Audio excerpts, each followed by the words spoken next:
Detroit, the automotive capital of the world.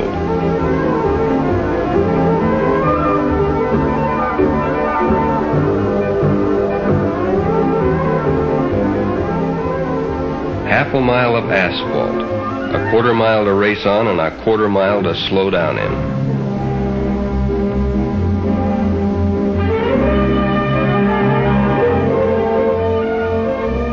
Thousands of people, but with one idea, one dream, to build a hot rod that is swifter than any other hot rod in its class. The test of one car against another to determine the lowest elapsed time. That's drag racing, and this is the king of all drag races, the Nationals. So, here we are, 500 horsepower ready to push me down that quarter of a mile in less than 10 seconds.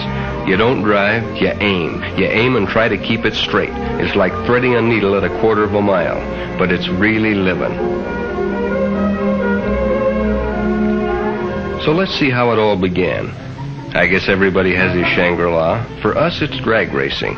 I say us because it takes a team to build and race a top contender. The happy hours of a man's life are spent creating something. Some people paint, others write. Some design a rocket to the moon. But for us, it's trying to build a machine that'll cover a quarter of a mile quicker than anything else on four wheels.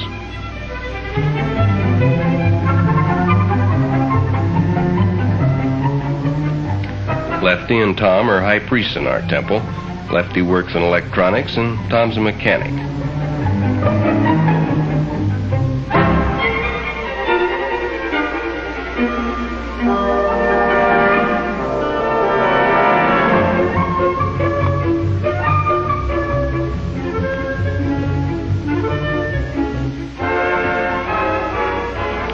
And there's the High Llama, Jim Nelson. He's the engineer.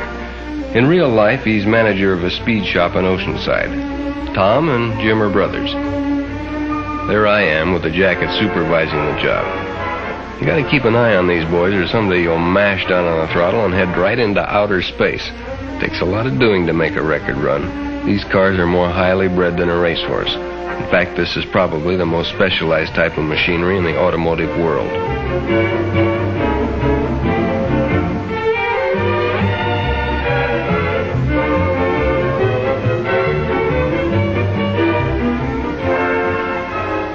When we head out for a big race like the Nationals, we take along enough spare parts to rebuild the engine as many times as we have to. Reliability is almost as important as speed. It takes a combination of both to win. In fact, I've known it to happen where the fastest car isn't necessarily the winner.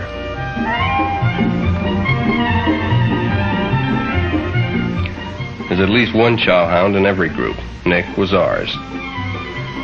Nick and Mike had farther to come than we did, so we set up a rendezvous. Safer to travel by caravan, it's more fun too.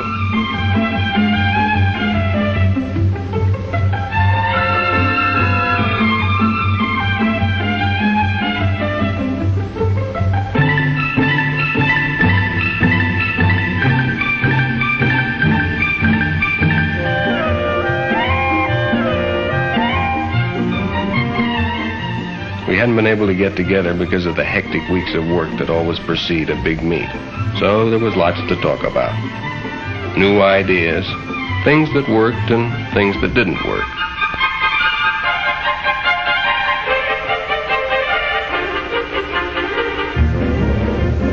The Dragliner was our last year's winner. Nick purchased it when we built the Dragmaster. Mike and Nick were running it this year. It's a long haul from California to Detroit, so Lefty broke up the powwow and we got underway.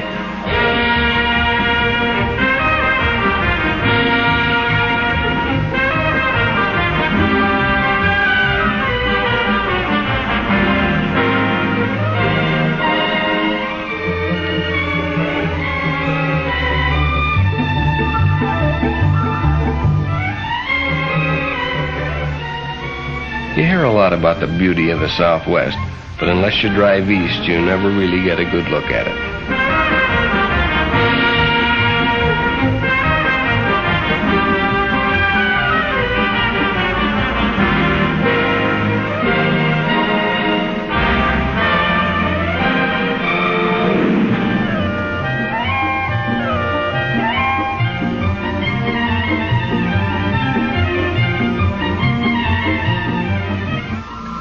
Found a great barbecue place in Amarillo, and of course Nick was the first one in and the last one out. You wondered where he put it all until you looked down and saw those size 14 shoes.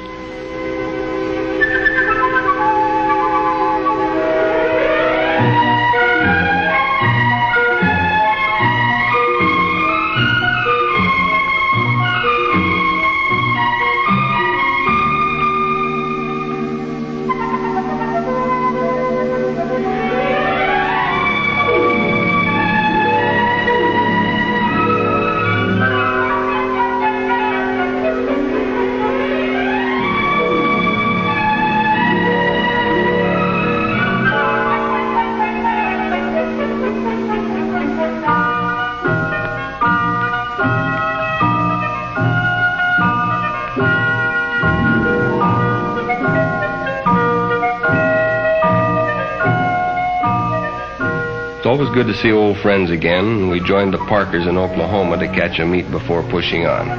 Give us a chance to work out the bugs and get the cars in top tune before arriving at the Nationals.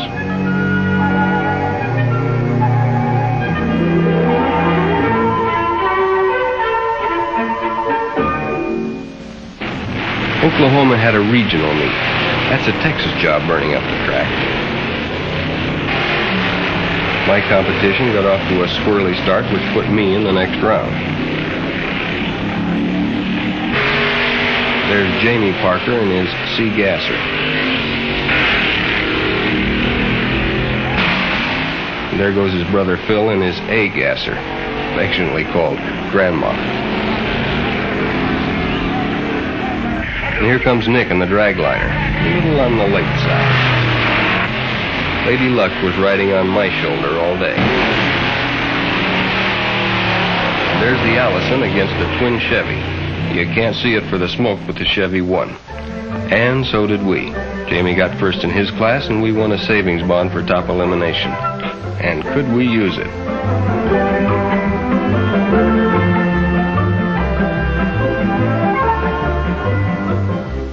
All work and no play could make drag racing a very dull sport. So after a hot day at the track, it's always pool time.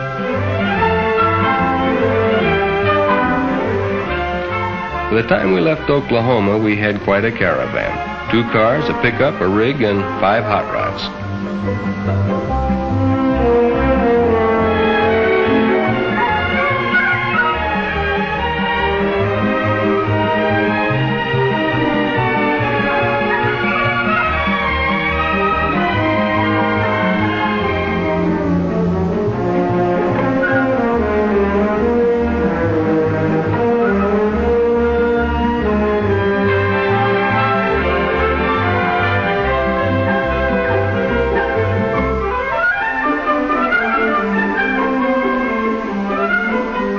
When we got to St. Louis and crossed the Mississippi, the weather began to look a little on the threatening side.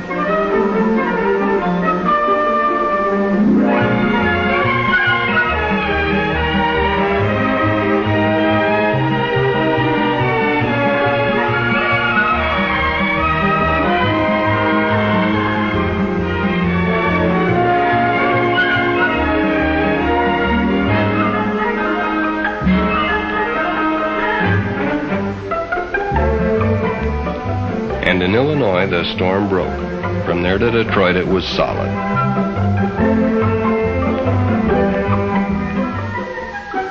Following day, the sun came out and everybody took a deep breath.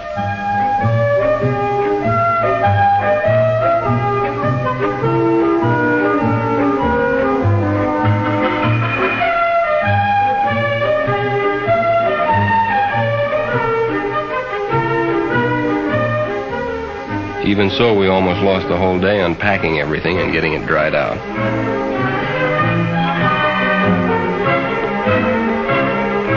Then we had the car to clean up and get ready for technical inspection the next morning.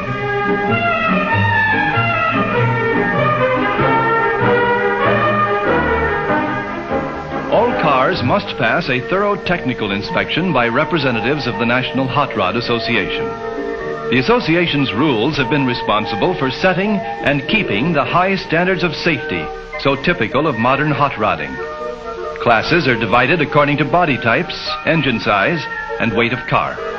This affords a wide variety of creations for hot rod enthusiasts to develop.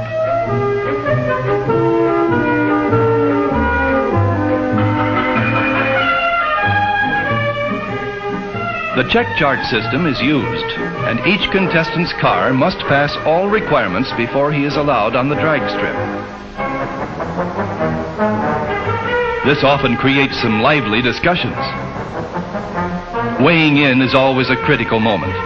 Rules call for 30% front, 70% rear weight ratio. A few pounds light on the front end can disqualify a car, and a few pounds too few can throw it into a higher class.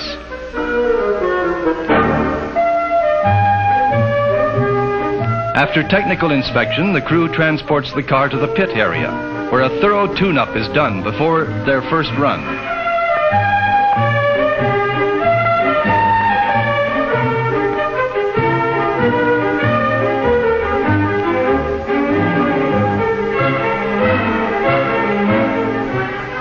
Barbara Livingston, a charming secretary of NHRA, is on hand to greet old friends and give newcomers a helping hand.